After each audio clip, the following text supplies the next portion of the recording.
Halo, Assalamualaikum warahmatullahi wabarakatuh. Selamat pagi, selamat siang, dan selamat malam. Salam sejahtera bagi teman-teman semua. Apa kabar mahasiswa dan mahasiswiku Universitas Bina Sarana Informatika? Kembali lagi dengan saya, Robikal Muntaha Meliala, sebagai dosen pengampu mata kuliah Public Speaking 2 untuk teman-teman mahasiswa di Prodi S1 Ilmu Komunikasi Universitas Bina Sarana Informatika. Setelah pertemuan 9 di minggu lalu, kita sudah memahami konsep dari perbedaan dialog, panel diskusi, debat, talk show, dan lain-lain. Di pertemuan ke-10 ini masih dengan main topik yaitu menjadi pemandu talk show, tapi dengan bahasan yang berbeda, yaitu bagaimana persiapan Anda sebagai pemandu talk show menjelang detik-detik Anda melakukan wawancara dan direkam oleh kameramen. Pertama, memanfaatkan saat-saat sebelum on air untuk melakukan pendekatan dengan narasumber. Itulah yang disebut dengan briefing. Jadi ada baiknya sebelum wawancara dan taping itu berlangsung atau siaran langsung itu ditampilkan kepada halayak, Anda sudah melakukan pendekatan dulu dengan narasumber yang sudah diundang ke studio atau ke suatu tempat tertentu. Kemudian chit chat layaknya secara profesional, kemudian jelaskan kira-kira gambaran pertanyaan yang akan diajukan apa saja. Manfaatkan momen-momen itu untuk mencairkan suasana supaya tidak tegang dan sekaligus untuk mengenali karakteristik dari narasumber yang akan Anda tanyakan. Disitulah psikologi amatir akan terjadi pada diri Anda sebagai pemandu acara. Dan jangan memberitahukan kepada narasumber seluruh pertanyaan yang akan diajukan. Ada baiknya seperti itu, tapi lagi-lagi nanti tergantung dengan produser Anda ya, karena ketika sudah masuk ke dunia praktek, kadang-kadang apa yang ideal secara teoritis akan berbenturan dengan hal-hal praktis seperti kemauan produser dan juga kemauan dari atasan Anda di lingkungan Anda bekerja. Kemudian capailah kesepakatan dengan narasumber mengenai teknis wawancaranya. Jadi kira-kira bagaimana wawancaranya, apalagi ketika melibatkan lebih dari satu orang narasumber. Jadi kamu akan menjelaskan di sini kira-kira bertanya kepada sesi pertama ke siapa dulu, baru yang sesi kedua ke mana, kemudian ketika ada commercial break, apa yang harus dilakukan dan lain sebagainya. Kemudian sebagai pemandu acara talk show, ragam pertanyaan perlu Anda siapkan, ya, karena tujuan wawancara berhubungan erat dengan ragam pertanyaan yang harus sering diajukan. Makanya, buatlah draft wawancara dengan sesistematis mungkin dan sebanyak mungkin. Dan urutkan pertanyaan dari yang paling penting sampai yang kurang penting. Sehingga nanti Anda selalu mempunyai ide untuk menggali suatu isu dengan pertanyaan-pertanyaan berbobot. Itulah yang dinamakan persiapan dengan maksimal.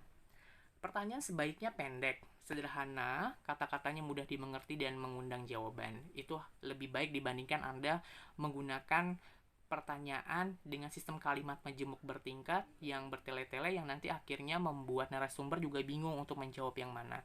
Ada baiknya satu persatu dulu dijawab, jadi jangan langsung dalam satu kesempatan itu terdiri atas pertanyaan bercabang yang ada 3 poin penting yang harus dijawab.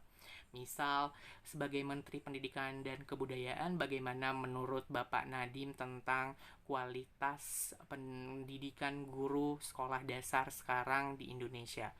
Kemudian jangan ditambahkan lagi, misalnya bagaimana kualitas pendidikan guru sekolah dasar Indonesia disertai dengan tunjangan yang mungkin tidak memadai dianggap oleh masyarakat sekarang. Nah, itu udah 2 pertanyaan, jadi itu disebut sebagai kalimat majemuk bertingkat. Jadi ada baiknya saat memulai pertanyaan, satu persatu terlebih dahulu yang dilontarkan atau dilemparkan kepada narasumber, supaya narasumber pun fokus dalam menjawab pertanyaan. Kemudian yang ketiga, pemandu talk show sebaiknya tidak menyatakan sesuatu berdasarkan apa yang dirasakan sendiri. Inilah yang disebut dengan speak by data atau unsur logos yang dipakai atau logika. Apalagi ketika kamu mengundang pejabat publik, ada baiknya kamu juga menunjukkan sisi intelektualitas kamu. Dengan cara, ya kamu menjadi researcher terlebih dahulu dari narasumber yang kamu undang gitu. Jadi semua speak by data dan cari data itu dari sumber-sumber atau referensi yang memang kredibel dan akurat. Jangan dari kata orang atau blog-blog tertentu yang memang tidak jelas keakurasiannya. Kemudian, sebagai pemandu acara, kamu juga mempunyai hak untuk melemparkan pertanyaan nakal. pertanyaan nakal di sini maksudnya adalah pertanyaan yang sensitif untuk dijawab oleh narasumber. Tapi ada baiknya itu ditanyakan untuk memenuhi keinginan tahuan dari representasi halayak yang mendengar dan menonton talk show kamu gitu. Contohnya ketika kamu mengundang Menteri Pendidikan dan Kebudayaan Republik Indonesia yaitu Bapak Nadiem, kamu bisa menyusun beberapa pertanyaan nakal. Sebagai contoh, Bapak terlebih dahulu dikenal sebagai founder dari Gojek, lalu sekarang beralih kepada pejabat pemerintah. Bukannya untuk masalah finansial lebih menjanjikan menjadi founder Gojek dibandingkan pejabat pemerintah. Lalu alasan Bapak pindah menjadi pejabat pemerintah apa Pak? Contohnya seperti itu adalah pertanyaan-pertanyaan nakal ya, yang sebenarnya sah-sah saja terjadi. Karena banyak juga penonton yang ingin tahu gitu dari latar belakang beliau sebagai seorang founder Gojek gitu, kemudian pindah ke Menteri Pendidikan dan Kebudayaan yang mungkin sedikit drastis ya, dari IT gitu ya, perusahaan aplikasi, kemudian harus menjabat pada Kementerian Pendidikan dan Kebudayaan yang sasarannya lebih luas, bukan hanya sekedar IT. Nah, ada alasan apa gitu? Padahal sepertinya orang lain banyak yang mengira bukannya lebih menguntungkan untuk berkarir di sektor swasta, apalagi di usaha sendiri dibandingkan terjun di dunia pemerintahan. Nah, itu pertanyaan-pertanyaan nakal yang bisa kamu lemparkan juga sebagai pemandu acara. Jadi, intinya adalah di sini yang namanya pertanyaan nakal itulah pertanyaan yang sebenarnya kamu sudah bisa memprediksi juga kira-kira narasumber akan menjawab pertanyaan itu seperti apa. Kemudian pertanyaan yang menggiring bisa mempertegas jawaban narasumber, tapi bisa juga membuat sewot narasumber. Makanya kamu sebagai pemandu acara pun harus dapat mengantisipasi berbagai reaksinya nanti gitu. Ketika kamu memang sudah memutuskan ingin melemparkan pertanyaan nakal, berarti sudah siap secara emosional dan perasaan juga ketika nanti ada beberapa reaksi yang mungkin dilemparkan narasumber kamu.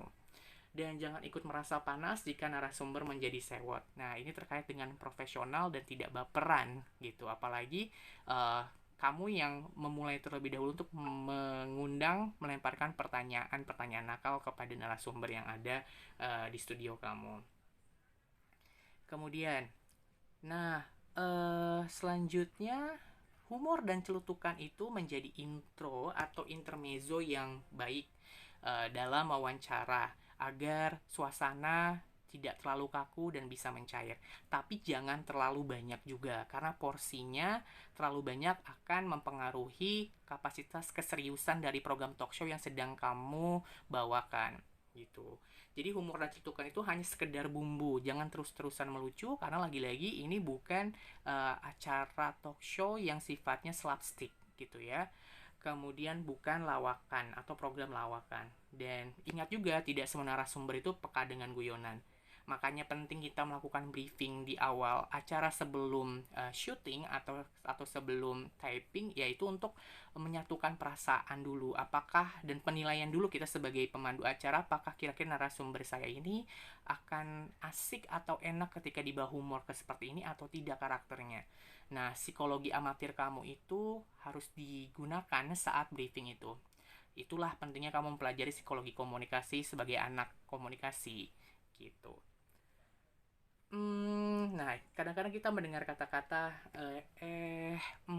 ya, tidak perlu mendengarkan narasumber sampai ya, iya pak, iya pak. Kadangkala hal itu dianggap sebagai konteks distorsi ya bagi beberapa orang.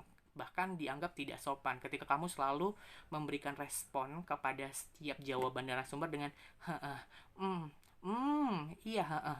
Nah, ada kala itu kamu harus kontrol juga, apalagi sifat talk show yang kamu bawakan adalah sifat yang lebih formal dan serius. Jadi jagalah kenikmatan mendengar para pendengar dan juga jaga perasaan positif dari narasumber yang kamu wawancara. Dan sering-seringlah mengulang nama dan posisi atau jabatan narasumber sebagai brand awareness penetration kepada halayak juga. Apalagi ketika kamu baru mengundang pejabat pemerintah terpilih yang tadinya belum dikenal masyarakat banyak.